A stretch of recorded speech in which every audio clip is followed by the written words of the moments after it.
महाभारत, गीता और मैं सदैव कहते हैं कर्म करो, कर्म करते जाओ।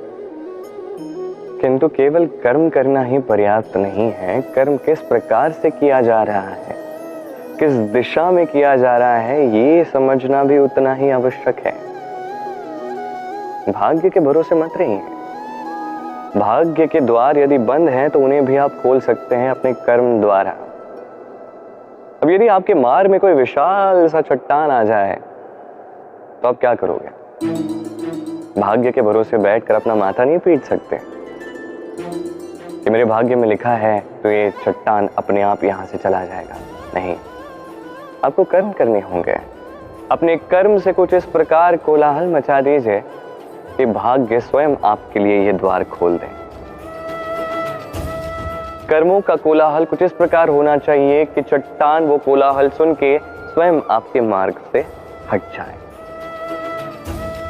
कर्म कीजिए, किंतु ये समझ के कर्म कीजिए कि किस प्रकार आप वो कर्म कर रहे हैं, किस दिशा में कर रहे हैं। दिशाहीन होके चाहे जितने भी कर्म कर लो, लाभ नहीं होगा, कभी सौभाग्य प्राप्त नहीं होगा।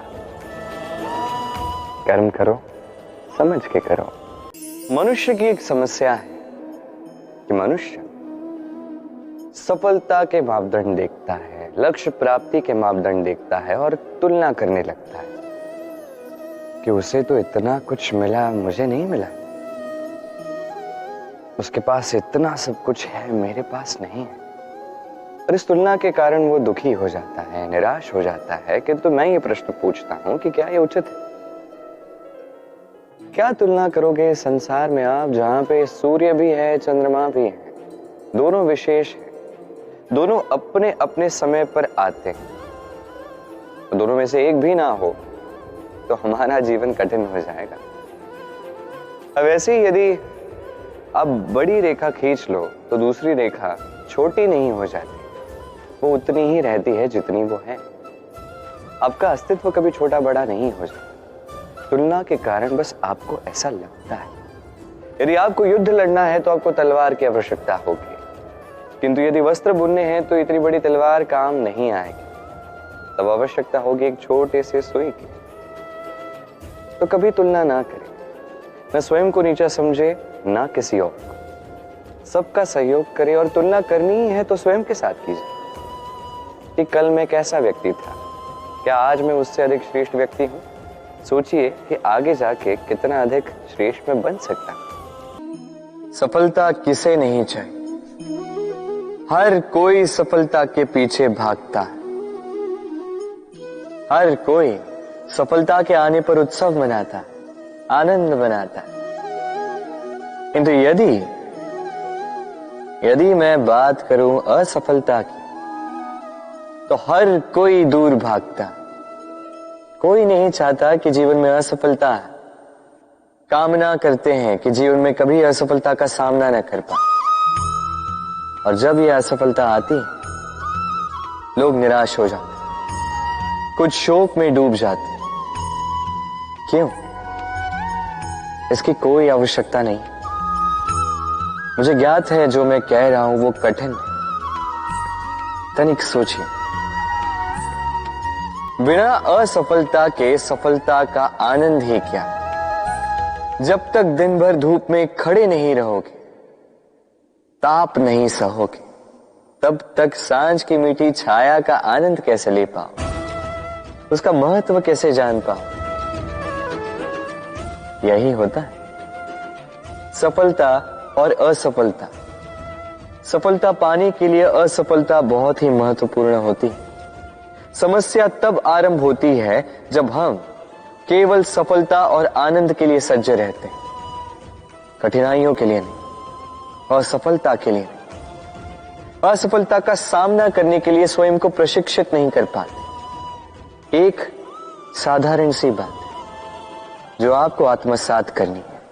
हाँ, जिसे हम दूर भागते हैं, उस हार का सामना करना सीख लीजिए। बस देख लीजिए, आप स्वयं जीत जाओ। हम सभी जीवन में कामना करते हैं। कोई कामना करता है संपत्ति की, कोई प्रेम की, कोई मित्रों की, कोई ख्याति की, आदि इत्यादि। इन्हें पाने के लिए हम प्रयास करते हैं, परिश्रम करते हैं, कुछ समय पश्चात प्राप्त भी कर लेते हैं, किंतु प्राप्त करने के कुछ ही समय पश्चात ये हमसे रुष्ट होने लगते हैं, हमसे दूर चले जाते हैं या छिन जाते हैं। ऐसा क्यों होता है? ऐसा इसलिए होता है क्योंकि मनुष्य की एक दुर्बलता है। कुछ भी पाने के पश्चात धीरे धीरे वो उसका मूल्य, उसका महत्व भूल जाता है, उसके लिए प्रयास करना छोड़ देता है। और यही तो सबसे बड़ी समस्या है। जैसे कोई व्यक्ति धन अर्जित करना चाहता है, उसके लिए कड़ा परिश्रम करता है, धन प्राप्त कर भी लेता है, उसके पश्चात धीरे धीरे उस धन का मूल्य भूल जाता है, उचित प्रकार से उसका उपयोग नहीं करता, धीरे धीरे उसका धन भी उसका साथ छोड़ देता है, सारा परिश्रम व्यर्थ चला जाता है। इसलिए स्मरण रखें, इस संसार में कुछ पाना अत्यंत कठिन है, किंतु उससे भी अधिक कठिन है उसे अपने साथ बनाए रखना। इसलिए जीवन में जब भी आप कुछ प्राप्त करें, उसका महत्व समझें, तत्पश्चात समय समय पर उसका मूल्य स्वयं को स्मरण करवाइए। आभारी रहिए कि आपके परिश्रम ने आपको ये फल दिया है, और सदैव परिश्रम कीजिए, तभी जाके जो आपने प्राप्त किया है वो आपके साथ बना रहेगा। आज आम खाने का बड़ा मन कर रहा, फिर देखा बगीचे में कोई आम का वृक्ष तो है ही नहीं। फिर सोचा आज मैं इस पौधे को जल दे दूं, इतना जल दे दूंगा जो एक फल देने के लिए पर्याप्त हो। सांझ तक ये एक फल दे ही देगा, फिर मैं उस आम को खाऊंगा। आप सोच रहे हो कि मैं कैसी बातें कर रहा हूं। इस पौधे को कितना भी जल दे दूं, फल तो ऋतु आने पर ही उगे। उचित है। यही रहस्य है सफलता का। ऋतु आने पर फल अवश्य लगेगा, किंतु उसका आकार आपको यह अवश्य बता देगा कि उस वृक्ष का कितना ध्यान रखा गया है। कर्म का फल अवश्य मिलता है, किंतु कर्म लगातार होने चाहिए। सफलता अवश्य प्राप्त होती है, कर्म लगातार होने चाहिए। एक शुभ कर्म करने से कुछ नहीं होगा। कर्म निरंतर रखें, परिश्रम निरंतर रखें, फिर देखिए सफलता स्वयं चल के आपके पास आएगी। राधे राधे।